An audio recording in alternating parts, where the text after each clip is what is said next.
Le problème fréquent chez beaucoup de personnes qui souhaitent sécher, c'est qu'elles perdent du muscle en même temps. Aujourd'hui, on va analyser ensemble toutes ces erreurs qui te font perdre du muscle.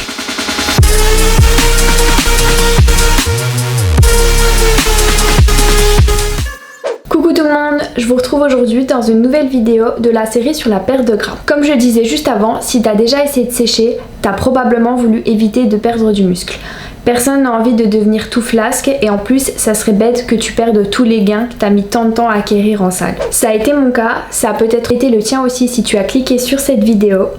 Ou alors si tu souhaites débuter une sèche, c'est le bon moment pour te documenter afin d'éviter ces 5 erreurs très fréquentes dont je vais te parler tout de suite. Erreur numéro 1, baisser les calories trop rapidement.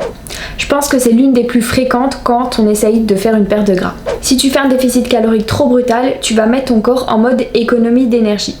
Le problème, c'est qu'il va d'abord assurer ses fonctions vitales comme faire fonctionner tes reins, faire battre ton cœur, respirer, et avoir des muscles pour ton corps, c'est pas du tout une priorité. Donc si tu le mets en état de stress trop longtemps, il risque d'abord d'utiliser tes muscles comme source d'énergie avant de vouloir éliminer la graisse. En plus, plus tu es musclé, plus ton métabolisme de base est élevé.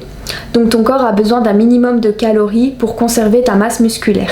Deuxièmement, si tu diminues tes calories trop rapidement et trop drastiquement, tu vas rapidement te sentir faible et donc avoir de moins bon entraînement. Et donc ta masse musculaire va progressivement diminuer. En plus, si tu te sens trop fatigué, tu vas naturellement diminuer ton NEAT et donc brûler moins de calories au cours de ta journée. Le NEAT, en fait, c'est l'ensemble de toutes les activités que tu fais dans la journée sans compter le sport.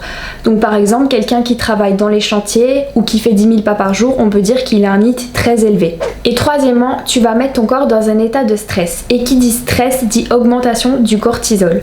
Le cortisol, c'est une hormone que tu as dans le corps et son principal rôle, c'est de réguler ton métabolisme. Et si tu en as trop dans le corps, elle va d'abord limiter ta perte de gras et aussi diminuer ta masse musculaire. Le déficit calorique trop brutal, c'est exactement le gros problème des régimes du type Comme J'aime, Fit, SoShape.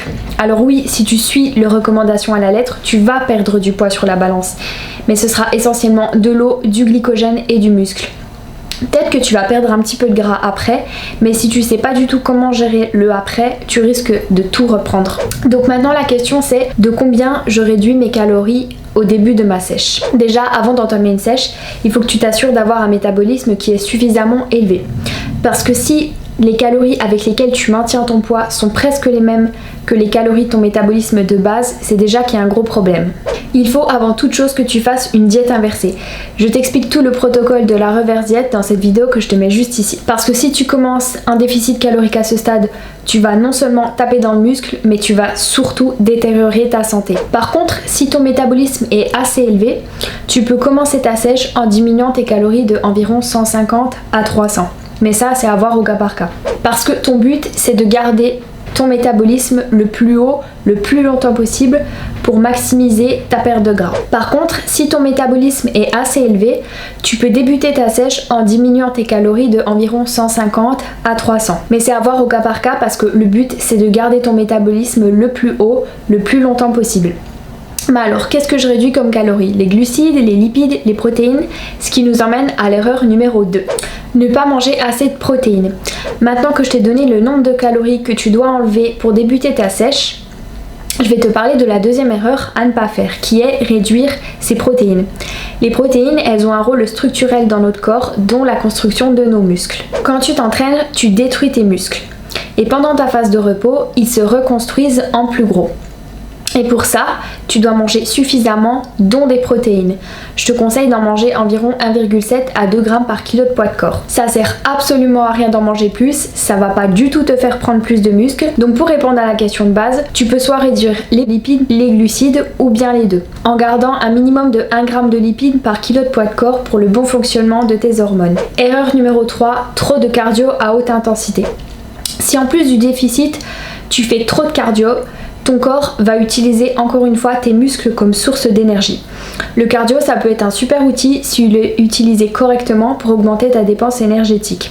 Déjà, je te déconseille fortement le HIIT dans ce cas de figure-là. Quand tu es en déficit, si ton but c'est uniquement d'augmenter ta dépense. Tout simplement parce que c'est très traumatisant pour ton corps et tu risques d'accumuler beaucoup de fatigue. Et le problème c'est que si tu accumules beaucoup de fatigue, tu risques d'avoir de moins bon entraînement en salle et c'est vraiment sur le renforcement musculaire que tu dois mettre la priorité. Faire un peu d'endurance fondamentale par semaine, ça peut être super intéressant pour augmenter sa dépense. Un peu d'endurance fondamentale, en gros c'est marche rapide, courir doucement ou tu peux même augmenter tout simplement ton nombre de pas par jour. Erreur numéro 4, le mauvais sommeil. Le sommeil, c'est une phase où se déroule une grande partie de ta croissance musculaire. Donc si tu dors mal, tu risques premièrement de mal récupérer et deuxièmement d'augmenter ton cortisol. Donc on prend du gras et on perd du muscle. Et c'est tout ce qu'on veut pas. Et si ajouter à ça, tu bois de l'alcool, bah t'es mal barré parce que l'alcool a un effet catabolisant. Et en plus de ça, il est très calorique puisque 1 g d'alcool est égal à 7 kcal. J'ai moi-même tendance à faire de très mauvaises nuits, mais je vais te donner 3 petits conseils pour y remédier qui ont très bien fonctionné sur moi. En premier, mettre ton téléphone dans une autre pièce. En deuxième, garder une bonne partie de tes calories pour le repas du soir. Et enfin en troisième, avoir un rythme de sommeil régulier en te levant et en te couchant tous les jours à la même heure. Erreur numéro 5, diminuer ses charges. Beaucoup de personnes au moment de leur sèche changent leurs entraînements, mais c'est une erreur parce que si c'est avec cet entraînement que tu as pris de la masse, alors garde-le car ça va permettre à tes muscles de ne pas se désadapter et ainsi de garder le même volume musculaire. Il faut que tu essayes au maximum de garder tes charges et ton nombre de répétitions sur tous les exercices.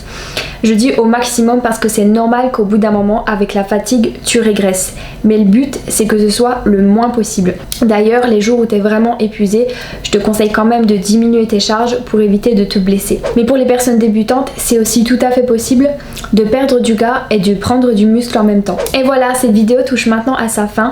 Donc si tu suis au maximum les conseils de cette vidéo, tu devrais limiter la casse et ne pas perdre trop de muscle. Mais si tu en perds un peu, c'est tout à fait normal parce que c'est très difficile de maintenir la même intensité d'entraînement quand tu es en sèche que quand tu es en prise de masse. Mais il n'y a que le travail qui paye et plus tu mettras de l'investissement, mieux tu réussiras. Si tu as aimé cette vidéo, n'hésite pas à mettre un petit pouce bleu parce que quand je vois que ça vous plaît, ça m'encourage vraiment à continuer. Et si tu as d'autres erreurs que tu as faites pendant ta sèche, n'hésite pas à les faire partager en commentaire. Ciao tout le monde!